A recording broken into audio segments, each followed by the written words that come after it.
I'm talking about human rights in the 21st century this evening as part of the Enlightenment lecture series here in the University of Edinburgh. The lecture gives me a chance to reflect on human rights in this quite short century.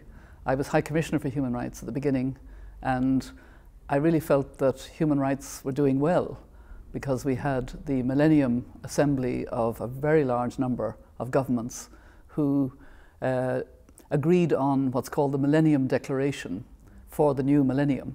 And it is full of human rights language, right to development, that we must tackle poverty. And out of that, we extrapolated the Millennium Development Goals, but did it without the framework of human rights and good governance. And so the goals were good but limited. And we've learned, I think, that we need, in the post-2015 time, when we're building on these goals but going forward, we need to fill those gaps. And that's something I'll talk about. But then 1 year after that meeting and the Millennium Declaration, we had the terrible attacks in the United States of what we call 9/11.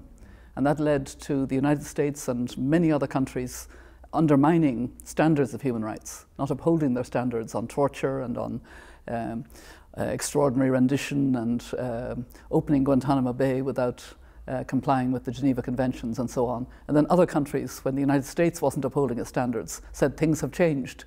And I kept saying as High Commissioner, no, they have not changed. The conventions and the covenants still stand, and we have to uphold them. And I think we've learned a lesson that you don't make the world safer by not upholding your standards, because you have to win the minds and hearts of people, particularly young people. And that brings me, if you like, to the Arab Spring, the Arab Awakening.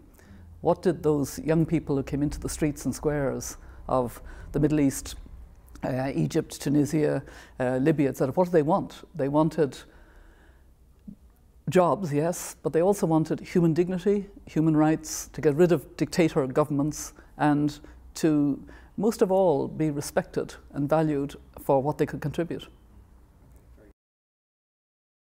This production is brought to you by the University of Edinburgh.